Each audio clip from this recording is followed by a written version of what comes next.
കാസർഗോഡ് ഗുരുപുരം മഹാവിഷ്ണു ക്ഷേത്രത്തിൽ ഇനി തിടമ്പേറ്റുക യന്ത്രയാനയാണ്. എന്തൊക്കെയാലേ ഈ കൊച്ചു കേരളത്തിൽ സംഭവിക്കണേ.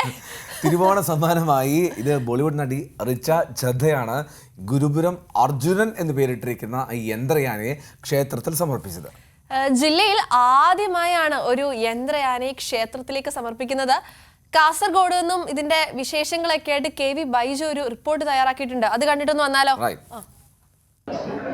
ഗുരുപുരം മഹാവിഷ്ണു ക്ഷേത്രത്തിൽ ഇനി തിടമ്പേറ്റുക ഗുരുപുരം അർജുൻ എന്ന ഈ ഗജവീരനാണ്. എന്തായാലും കാഞ്ഞങ്ങാട് നിന്നും 10 കിലോമീറ്റർ മാത്രം അകലെയാണ് ഇത്തരത്തിൽ കാസർഗോഡ് ജില്ലയിലെ ആദ്യ യന്ത്ര ആന ഇപ്പോൾ എത്തിയിട്ടുള്ളത്. എന്നാലും ഇത് ഇപ്പോൾ മൃഗ സംരക്ഷണ സംഘടനയായ people for the ethical treatment of animals ഇന്ത്യയുമായി ചേർന്ന് നടി റിച്ച ചദ്ദയാണ് ഈ ക്ഷേത്രത്തിലേക്ക് ഈ ആനയെ സമർപ്പിച്ചത്. ഗുരുപുരം അർജുൻ എന്ന പേരിട്ടിരിക്കുന്ന ഈ ആനയ്ക്ക് 11 അടി ഉയരവും 800 കിലോ ഭാരവുമുണ്ട്. മോട്ടോറുകളുടെ സഹായത്തോടു കൂടിയാണ് ഇതിൻ്റെ തലയും അതുപോലെ തന്നെ വാലും കണ്ണും വായും ചെവിയും ചലിപ്പിക്കുന്നതെന്ന പ്രത്യേകതയുണ്ട്. അതോടൊപ്പം തുമ്പിക്കൈ മാത്രം പാപ്പാനി നിയന്ത്രിക്കാൻ കഴിയുന്ന തരത്തിലാണ് ഉള്ളത്. അതോടൊപ്പം തുമ്പിക്കൈ വഴി വെള്ളവും ചീറ്റുമെന്ന പ്രത്യേകത കൂടി ഈ ആനയ്ക്കുണ്ട്. മാത്രമല്ല 4 പേർക്ക് ആനപ്പുറത്ത് ഇരിക്കാനുമാകും. ഇത് നേരത്തെ സൂചിപ്പിച്ചതുപോലെ തന്നെ കാസർഗോഡ് ജില്ലയിലെ ആദ്യത്തെ യന്ത്രയാനയാണിത്. ഈ ഇരുമ്പ് കൊണ്ടുള്ള ചട്ടക്കൂടിന് പുറത്ത് റബ്ബർ ഉപയോഗിച്ചാണ് ആനയെ നിർമ്മിച്ചത്. ഏകദേശം 5 ലക്ഷം രൂപയോളം ഇതിന് ചെലവ് വരുന്നുണ്ട്. ഈ മഹാവിഷ്ണു ക്ഷേത്രത്തിലെത്തുന്ന ഭക്തർക്ക് ഏതായാലും ഈ ആന വലിയ ആകർഷണമായിരിക്കും.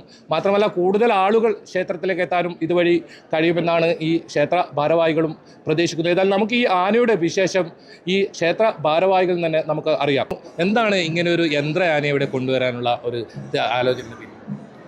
യന്ത്രം ആനയെ കൊണ്ടുവരുന്നില്ല വളരെ സന്തോഷമുള്ള കാര്യമാണ്. കാരണം എന്ന് വെച്ചാൽ നമ്മുടെ ഈ ക്ഷേത്രത്തിന് ഇത് വലിയ ഒരു തരത്തിലുള്ള മുന്നേറ്റം നമുക്ക് നടത്താൻ സാധിക്കും. ഈ ക്ഷേത്രത്തിന് നമ്മുടെ പുതിയ തലമുറയ്ക്ക് അനുസൃതമായിക്കൊണ്ട് നമുക്ക് മാറാൻ നമുക്ക് സാധിച്ചു എന്നുള്ളതും, അതുപോലെ തന്നെ നമ്മളോട് സപ്പോർട്ട് ചെയ്യുന്ന നമ്മുടെ ക്ഷേത്രത്തിൻ്റെ തന്ത്രിയും നമ്മുടെ ഒപ്പം നിന്നുകൊണ്ട് സപ്പോർട്ട് ചെയ്യുന്നുണ്ട്.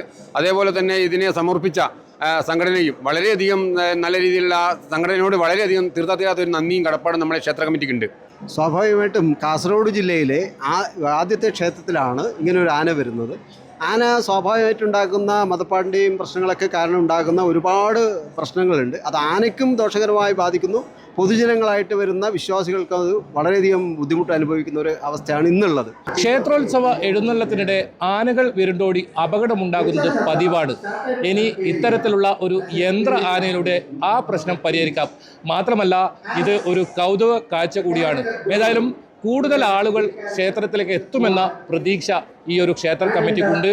ഈ ആനയെ കാണാനും അതുപോലെ തന്നെ അതിലൂടെ ഈ അമ്പലത്തിൻ്റെ പ്രശസ്തി കൂടുതൽ ഇടങ്ങളിലേക്ക് എത്താനും സഹായിക്കുമെന്ന ഒരു പ്രതീക്ഷയും ഇവർ പങ്കുവെക്കുന്നു. KV Baiju, News 18. കൂടുതൽ വാർത്തകൾക്ക് News 18 Keralam YouTube channel subscribe ചെയ്യുക.